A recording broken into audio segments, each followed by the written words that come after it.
And welcome back to a fresh episode of Business Growth Show. I'm your host, Sam Dunning, co-owner over at webchoiceuk.com. And today I'm joined by Russ Macumber, returning back to the show, returning guest. Russ is the strategy director and the GM over at Impressive Digital. He's also recognized as a global retail e-commerce leader by SimilarWeb. Russ, welcome back, sir. How's it going, man? Hey, good, Sam. Thanks so much for having me back. I'm hoping we're going to call this show the Macumback. What do you reckon? Well, that's it. Why not? Why not? I know when we had you, this was many months ago. Probably one of the earlier episodes. Actually, it was actually one of the most viewed and downloaded episodes so far. So you're up there on a leaderboard, sir. So let's not let the team down. And today we're going to be talking all about the ultimate free and ultimate paid strategies to convert more customers through an e-commerce website. Yep. So we're diving deep into all things lead gen, or rather sales based, when it comes to basically convincing people why they should purchase something on your site. So I think a good place to start, Russ, is CRO is probably a term that people have heard thrown around quite a bit in the digital space. So perhaps we could start with what conversion rate optimization, what CRO really means. Yep, cool. So I guess we probably need to start at the starting point is like, what is a conversion? Like, if we just want to be completely clear on that, because where CRO is the process of optimizing that, but what is a conversion? So if we're talking about e-commerce businesses, so with Impressive, we deal with, a lot of, probably 80% of our clients are in that e-commerce space. So for an e-commerce business, a conversion is literally a sale. So, with lead gen sites and different and other sorts of business sites, you might have a demo, contact form fill. It could be an email subscription, that kind of thing. Yep. But the beauty of e-commerce, what I kind of love about it is it's a conversion literally means cha-ching. It's dollars in your cash pocket. in the bank. Yeah. So understanding that, then if we get to, okay, well, what does it mean to optimize your conversion rate? So it's three parts there. So conversion is a sale. Conversion rate is the rate of people, the percentage of people who go to your site and turn into a sale. All right. So we'll talk about some of the numbers, the averages, benchmarks you need to be looking at for your e-commerce business. Then optimization. So it's basically the process of optimizing for conversions, optimizing for sales on your site. So a lot of people think of CRO as it's got a bit of a rep as being like really sciencey and scientific, and it is, because it's lots of tests, it's lots of data. Yeah. But it's not all software tools and whiz bang tricks and dark art. Like there's a fair bit more kind of really obvious stuff that I don't think people think of when I think of CRO, which I'm keen to sort of walk through today as well. Yeah, man. Sounds good. So ultimately, we're talking about e-commerce. We're talking about an online store. We're talking about a conversion being someone visiting the site, purchasing an item, job done. So, and that makes sense. So perhaps before we talk about kind of ways we can optimize our site to ultimately drive more customers, perhaps we should talk about why a business should consider doing this. First of all, what are the advantages of it? What are the disadvantages, if any? And then we can perhaps get a bit actionable with it. Talk about some statistics and talk about some kind of free and paid strategies. For sure. I guess the most important thing is traffic. Traffic can be expensive. Whether you're investing in SEO, whether you're paying for paid traffic via, Facebook, Google, display, programmatic. If you're doing retargeting, if you're running email campaigns, all of those things come with a cost. Whether that be the cost per click, whether that be your time, the effort, whether that be the months and months of work that you're doing to build authority into your site, to pull people through to your site. But CRO is about getting more bang for your buck. It's about being able to turn more of those customers into dollars. So I guess the why is CRO so important? It's because traffic is expensive. Whether it's expensive for your time, for your efforts, for your dollars and cents. So if you're going to be spending all of those efforts and time and money on traffic, CRO is just a really good opportunity to, if you think about your funnel, your top of funnel, middle of funnel, bottom of funnel, and that very bottom of funnel, if you can have a process in place where you're trying to squeeze out as many customers as possible from all of that traffic that comes through your funnel, then it means that all of your channels win. It means you've got more money in your pocket. Yeah. And that makes sense, right? So just like you said, a lot of e-commerce businesses, unless they're probably brand new, are going to be doing some kind of efforts to drive people to their site. As if Yep. people don't come to their site, they're not going to have a chance to see their wares and purchase. So whether Yep. they've got, I guess, an internal marketing team that are doing all the, whether that's SEO, whether that's paid ads, whether that's different forms of marketing, social marketing, etc., email marketing, or whether they're paying an agency to do it, or whatever strategies they're undertaking, if the website can't convert, then it's pointless. It's a waste of investment of time or money, like you quite rightly said. So are there things that, before we jump in and perhaps hire an expert, or perhaps start reading a bunch of Neil Patel's blogs on what is CRO and how to do it, or someone else's, are there things that we need to be kind of considering, measuring, testing before we just jump in and say, right, I'm going to re-sweep our website, I'm going to optimize everything for conversions and this and that? Are there things that we need to kind of say, look, this is the foundation, this is the review stage, and now this is the kind of stage 2? They totally are. They totally are. And this is where, so I lean heavily on our head of CRO within our agency. His name's Salman. Nish, who I've done some videos with, and you know as well, Sam. Nish Hacks, he works in our CRO team.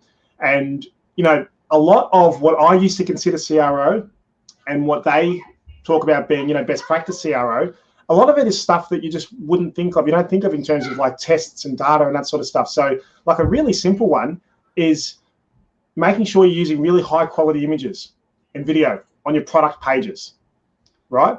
So having a really rigorous process to make sure that the products that you've got are really clear, that they're on white backgrounds. If there's video, that it's really clear what that product is, as opposed to all the other things that are around it.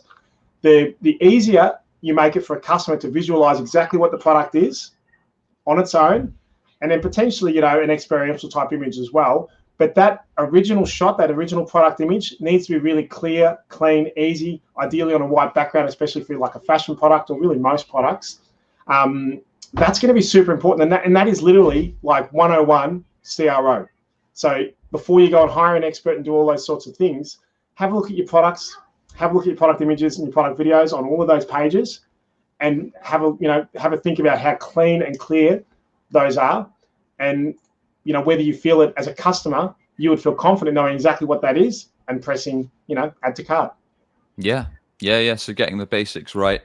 And I guess that's kind of it. If someone comes onto your site and they click through to some of the products and all the images are blurry, they probably are going to get the feeling that you're not necessarily a professional or legitimate outfit if you can't even chuck together some kind of really fresh, crisp looking images and videos, like you quite rightly said.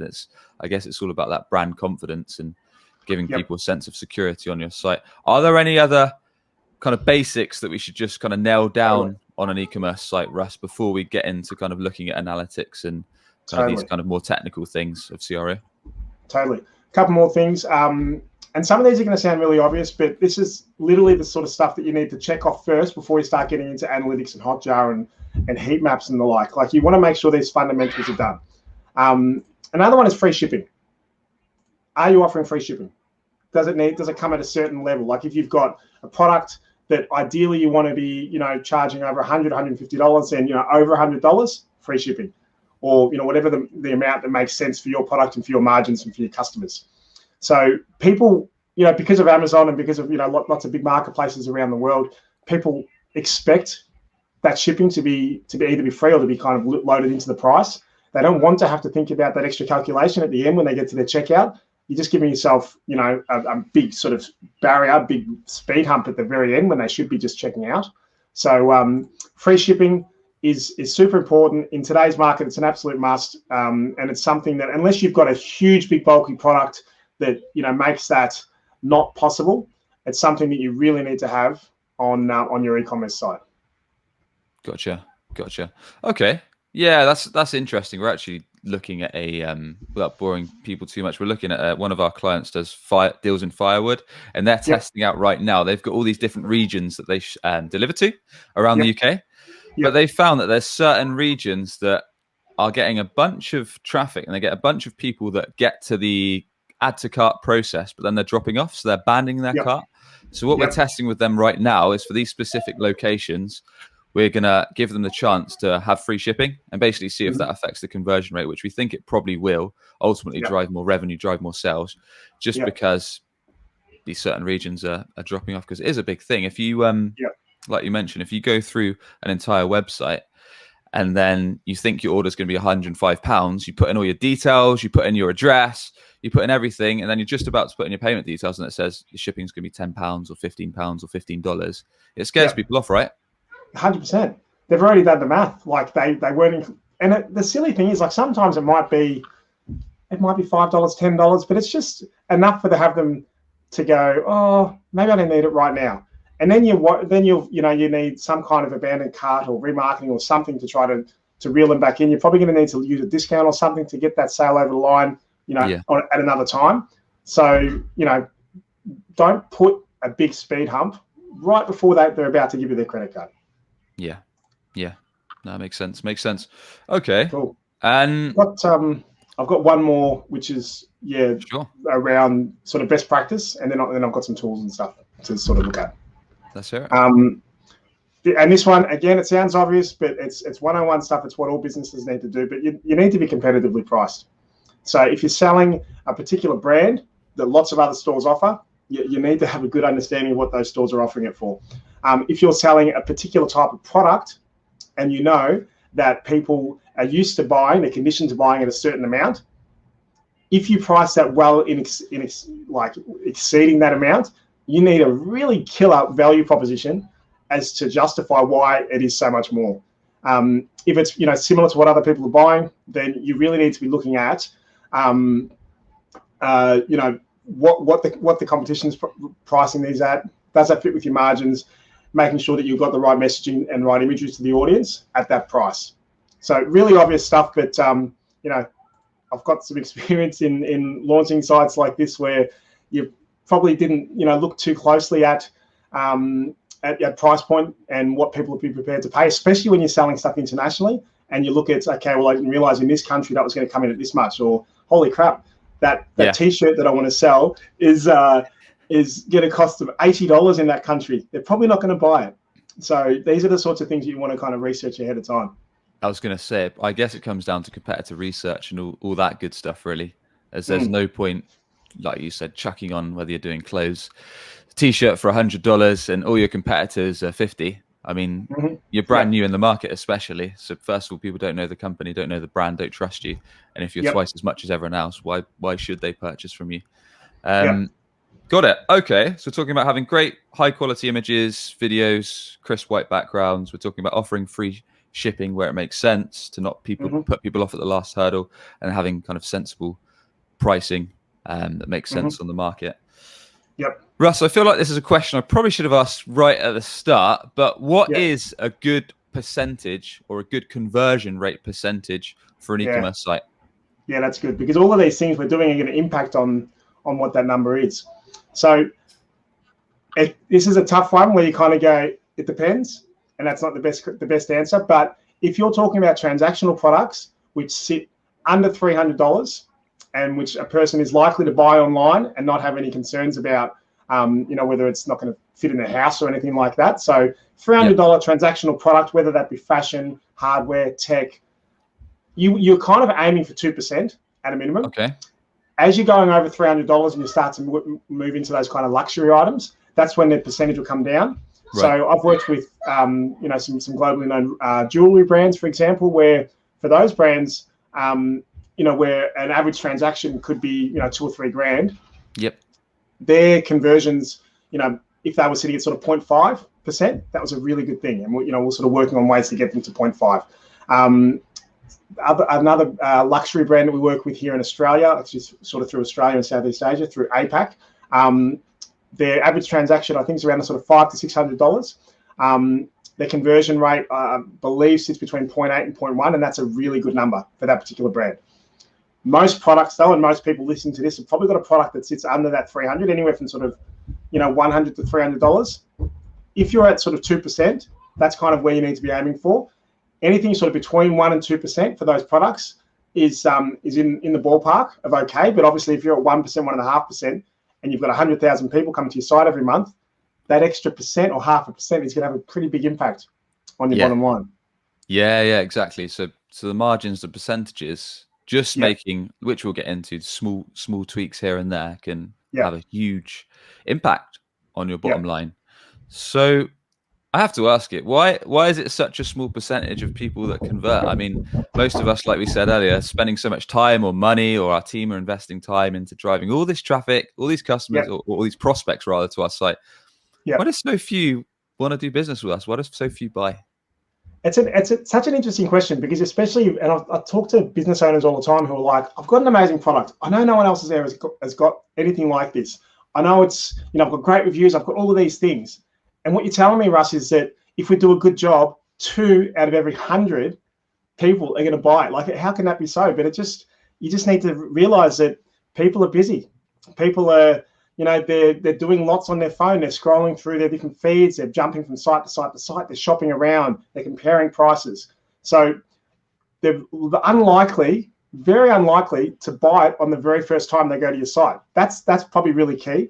They're going to go to your site. They might end up becoming a really loyal customer, but the likelihood of them purchasing it that first time, clearly not very high, and 2% of customers overall are going to buy. So it's about making sure that you understand that, and you factor in all of your, we're kind of off CRO now, but you've got to factor in all of your traffic sources and your costs and your influencers and all that sort of stuff to understand that a good site will convert at 2%. So do my margins stack up for that? Do my paid media costs stack up to make that a viable business? Gotcha. I guess it's a bit like a retail store, right? So if you're a classic shop, let's say maybe you are selling jewelry, high ticket stuff, like this kind of 2K plus value, then the chances are a lot of people won't buy on their first purchase, right? Especially if you say you went in first with your partner, you might just be shopping around, and you may come in for a second look to try it on, and it might not be until the third or fourth time you actually decide to make that purchase, because you've kind of tried it on, you've had a good look, you've compared the market, you've checked out some competition, and then you're comfortable with it and you're ready to buy. So I guess it's a similar kind of sense. It's similar. And then if you think about the fact that if you walk into foot traffic through a store, that the old school retailers will have their own conversion numbers. They know for X amount of foot traffic through the store, they'll turn X amount into customers. But that's for someone who's made the commitment to get out of their home, to put on clothes, to walk into a shop of a product that they are clearly interested in. They might even get spoken to by a person. If they convert at 10-15% with all of that commitment, what we're talking about is someone sitting at home on the couch watching watching Game of Thrones, scrolling through their phone, bouncing in and out of shops, grabbing them and having them actually punch their credit card details into phone to purchase a product. It's a much harder sell. So you need them to be convinced. Fighting for that attention, right? Yeah. So, okay. So with these basics all in mind, what is the starting point in terms of what we should be measuring, Russ? So how can we determine our own conversion rate percentage? And what are some perhaps analytics or some basic tools that we need to look at before we start kind of messing around with our site and making a bunch of changes? For sure.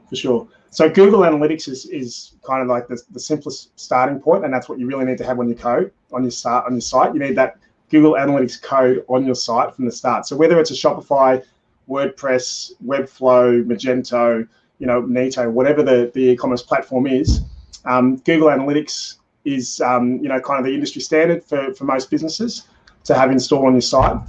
Once you've got that on your site, then you need to make sure that you've got conversions actually tracking. So you need to know that if someone does fill in their credit card details, check out, and go through to a conversion, that Google Analytics is tracking e-commerce conversions. So that's a testing process at the start. Great. That's when you get your benchmark. That's when we go, okay, cool. Now that we've set that up, we've run it for a month, and we can see our site's converting at 1.5%. Okay, there's a little bit of work to do there. Got it. Okay, so setting up analytics, getting those basics in place, setting up kind of the traffic, and then making sure you can actually measure what's going on in terms of how many people are coming through, how many people are making that all important purchase, and that side of things. Do we need to kind of attribute certain channels as well? Do we need to consider kind of the channels that we're coming in? Yeah, we can certainly look at. Yeah, we can certainly look at that. We can start, separating out to see whether, okay, well, are certain channels converting better than other channels? But I think even before we get to that, we could start looking at the behavior of people on your site. So Hotjar is probably the heat map program that most people know of that I would recommend. If you've got, as a starting point, something like Google Analytics with Hotjar installed on your site. So Hotjar has, I think there's a free version, and then there's quite a cheap version. I think it only starts at I think it's only like $10 or $15 a month. It's not a lot. To actually start tracking users on your site, seeing what they're doing. Like, are they scrolling over your call to action? Are they moving past to another point? What is stopping them from actually converting? And then you've got A/B testing platforms. There's lots of them out there. They can be quite expensive, but I think as a starting point, Google Optimize, which is free. You will need dev skills for that, so you might need to look at either your own dev skills or potentially finding a dev within your team or finding a freelance dev. But Google Analytics, Hotjar, and Google Optimize is kind of like the most cost-effective way to start putting together all the data you need to start running tests, to start running some experiments and figuring out whether it's changing calls to action, colors, whether it's removing friction at different points. You need all of those tracking things in place first as a starting point. Yep. Got it. So yeah, get all those tools installed on your e-commerce site as a basis, so that way you can actually know what's going on with the site, in terms of traffic, in terms of sources, in terms of conversions, and looking at things like you said with Hotjar. And the great thing is, as you mentioned, most of these have free versions, so you don't have to break the bank to get them set up and installed. Yep. So once we've looked at this, let's say we've got a kind of basic overview of our stats. Perhaps we've worked out perhaps we've looked at our first month's statistics, and perhaps we know that we're getting maybe 1,000 visitors, and then maybe 100 of those are, or maybe a bit less, are converting into sales, into paid customers.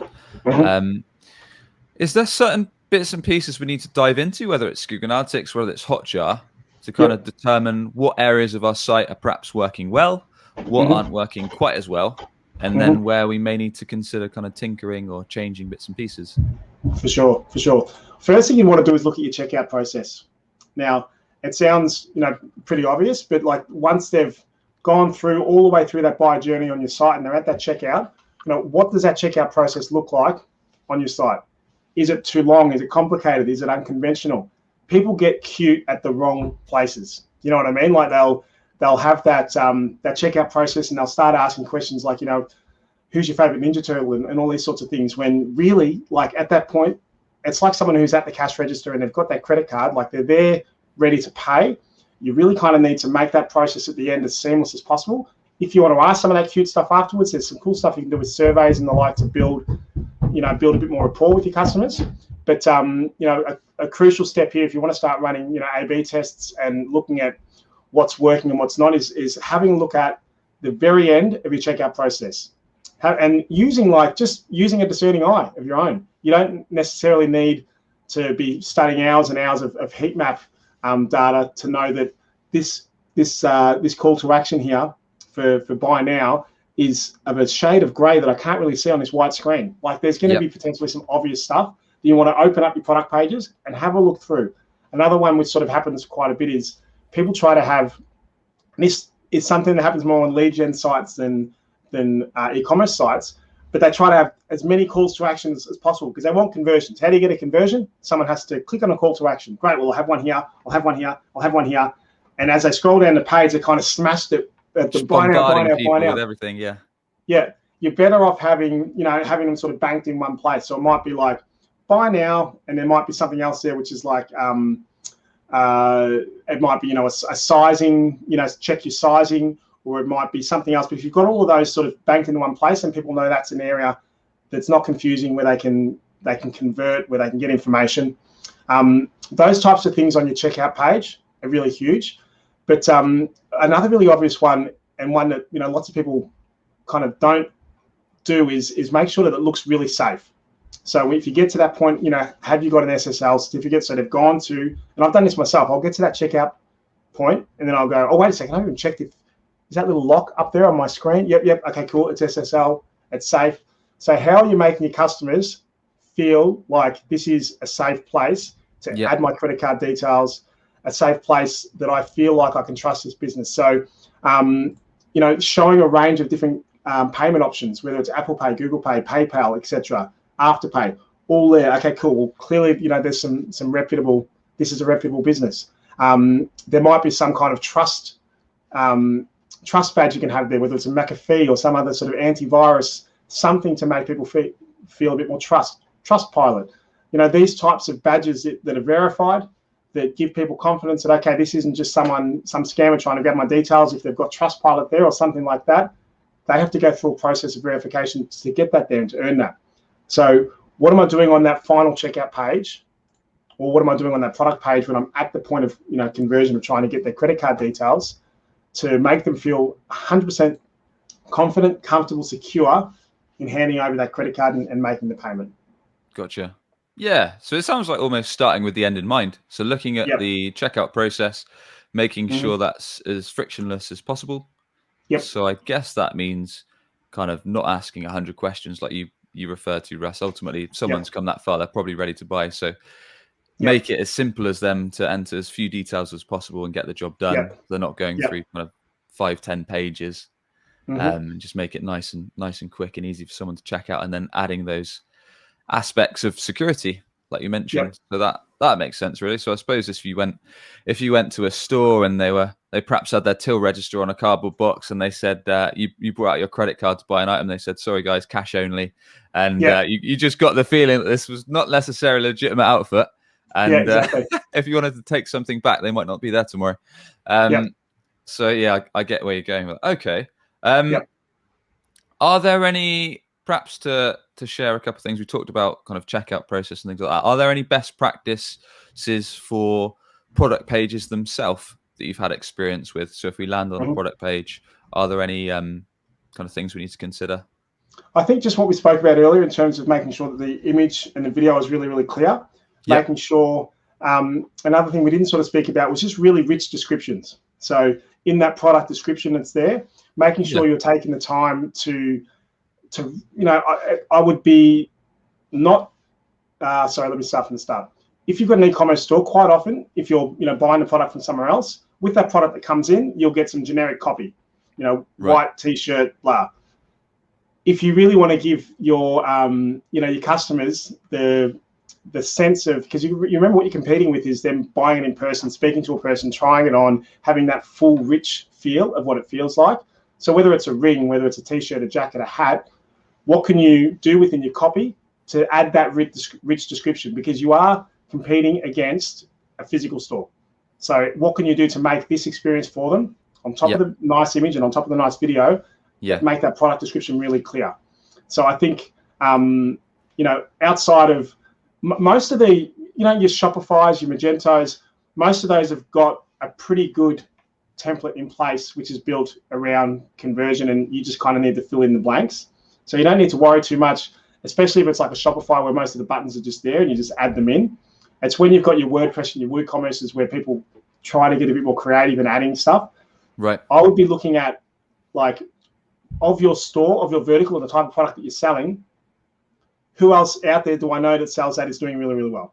So, whether that's a marketplace, whether that's a similar jewelry store, whatever it is, find a couple of those competitors and look at the consistencies across the way that those product pages are set up. Don't reinvent the wheel. It's literally there. They might even potentially have, if you see that their page looks great and your page just looks a little bit off, you could even jump into the code and have a look at, okay, well, what size are they doing my H1s versus my normal text here? I see what they've done there. It goes 15 and then 8, and mine's at 55 and then 20. That's why mine looks whack. Do you know what I mean? Like, you don't need to reinvent the wheel for this sort of stuff. You've got competitors out there doing well. So start looking at those as sort of best practice and then replicating those into your site. Gotcha. So doing that competitor research, that makes sense. Yeah. So we've talked about quite a few kind of free strategies that you can utilize yourself. Are there any more that we need to chat about, or should we perhaps talk about a few kind of paid kind of options when it comes to conversion rate optimization for your e-commerce site? Yeah, a couple of quick ones. What's really annoying is when you're on it, and I think this sort of comes back to, if you're building this e-commerce site, just think about yourself as a customer. What would be easy and not annoying? Because you know what's really annoying? When you jump on a site, you love a product, you get right to the end and you're about to buy it, and then they won't let you check out as a guest. They are just dead set on making you fill in a brand new application form to join this club that you've got no interest in. You just want that cap. So let them check out as a guest. I think it's really, really key. Make sure that's something which is just by default as an option for them. And one other last thing just around that sort of checkout is make sure they can always see their shopping cart contents. So make sure that for Shopify and the like, most of this is pretty built in. You don't have to worry about it. This kind of speaks more to people, building WooCommerce sites and getting a bit more sort of custom. Just make sure if they're buying something that shopping cart is there and they can see it's going 1, 2, 3, and the dollars are adding up as well. Yep. It adds a lot more trust that, okay, this site's working. I can see what I'm buying. I can see what's in my shopping trolley. I feel much more confident that I'm going to go and then purchase that. So there again, just some sort of free one-on-one tips for your site to make sure that you're giving yourself as little friction as possible. Nice. I mean, a lot of this sounds like you say, Russ, reducing friction, making people feel like they're on a secure site, and then things just like giving customers their chosen way to do business with you, which makes sense, right? I mean, not everyone's gonna want to pay via PayPal or perhaps with their credit card or different options, giving them different options there. Like you quite rightly said, giving them the option to check out as a guest rather than having to fill out a lengthy kind of detailed form because people are busy. People got other stuff to do. So that's all good tips, man. So are there we talked all about the free options. Are there any other paid strategies that we should consider, we should think about? Yeah, for sure. One of them, I think, you can do everything right and they might get to the end and they're just busy. They're on their mobile phone or they've got to pick up the kids. They've got something else to do, so they'll leave. And they'll leave with their cart filled but abandoned. So setting up an abandoned cart workflow, so using software to do that is your best bet. We're big on Klaviyo as far as e-commerce businesses go. Using Klaviyo, it integrates beautifully with Shopify. It's really powerful. There's lots of really cool stuff you can do with the workflows and the automations. But I think Klaviyo as an e-commerce business is a no-brainer. It's not super expensive. Sort of starts at $30 or $40 a month and scales up as your business database gets bigger. But there's lots of other ones out there, Dot Digital, Ecommerce, and then obviously you've got your more sort of enterprise platforms. But I think Klaviyo is a great fit for anyone from sort of small to medium. We've got some pretty big businesses we've got some enterprise-sized businesses who use Klaviyo, and it's pretty powerful what it can do. But abandoned cart software is key. You really need to be.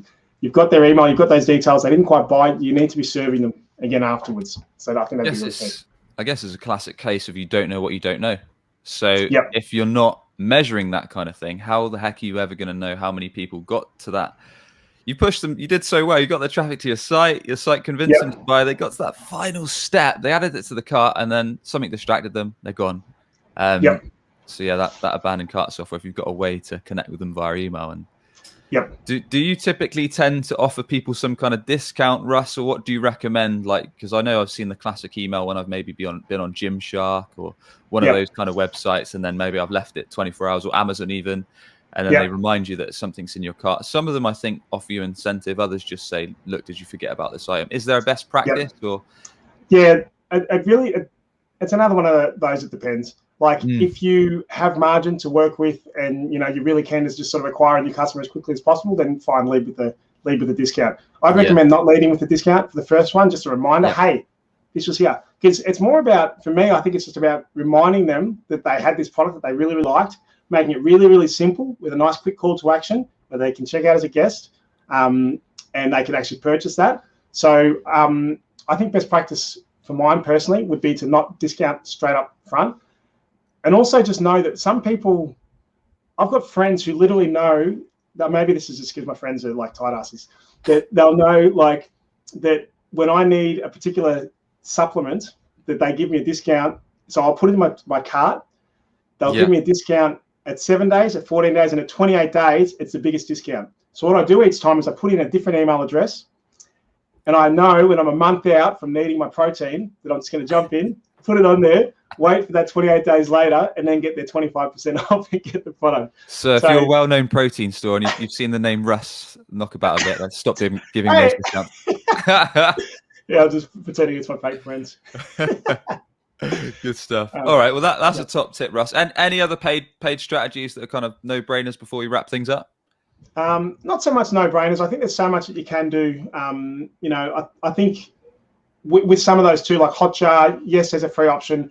The paid option is obviously better. So, as you start to use these tools, I think what you'll find is you're gonna max out of what the free stuff does, and you're kind of naturally going to move towards those paid ones.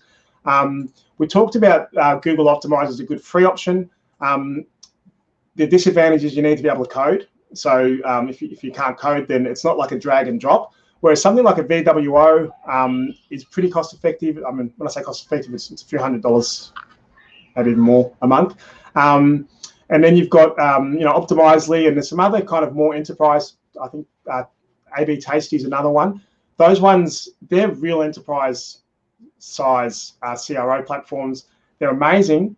But with those ones, you don't necessarily need to be a developer. You can drag and drop. You can build, you can build a sort of staging page, which looks exactly like your website to do your testing on. You're dragging and dropping. It's nice and simple, but the cost is in the software costs there. So Google Optimize is a nice free way, and VWO is probably that next step up, which costs a little bit, but you don't need to be a developer to use. Nice.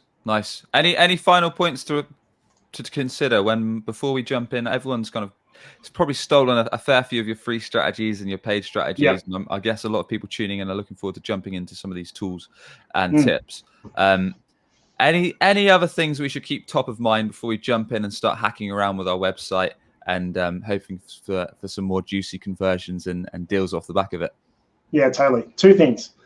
Firstly, we spoke about it already, but make sure that you've got a good understanding of what your current conversion is and what the industry benchmark is. We know that 2% is a rough benchmark. If you can't find an exact like-for-like product with similar customers that you want to pin up against, if it's under $300 and it's transactional, just use that 2% as a guide and try to make your way there.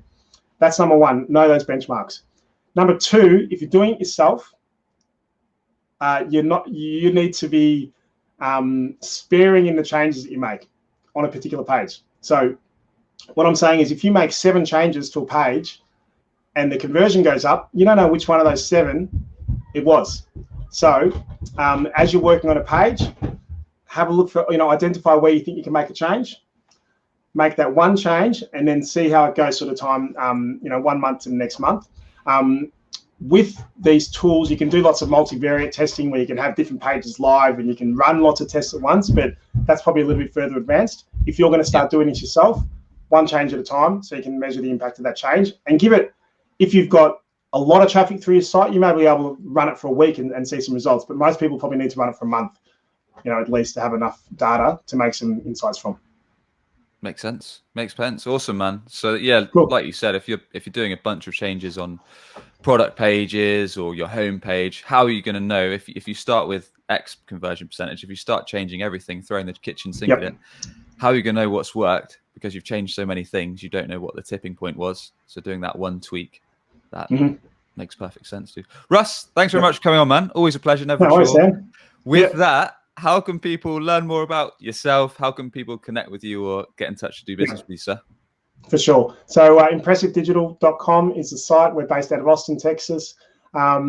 Just have a look at the site or just hit me up on LinkedIn if you've got questions about CRO, about your e-commerce business, about traffic, anything around sort of growing businesses. I've been doing this for a long time. So just hit me up on LinkedIn or jump on impressivedigital.com and I'm happy to help and see if our team can help and answer any questions, whether we work together on a professional basis or whether whether I just help point you in the right direction. I'm always kind of keen to help small businesses. I grew up in small businesses myself. So small and medium businesses, really keen to help. Nice one, dude. Thanks once again for coming on, man. Cool. Thanks, Sam. Cheers. Always great.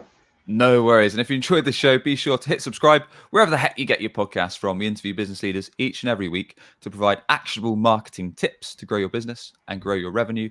Everything on Russ, all of the links will be over at the show notes and businessgrowth.marketing. And with that, we'll catch you on the next episode.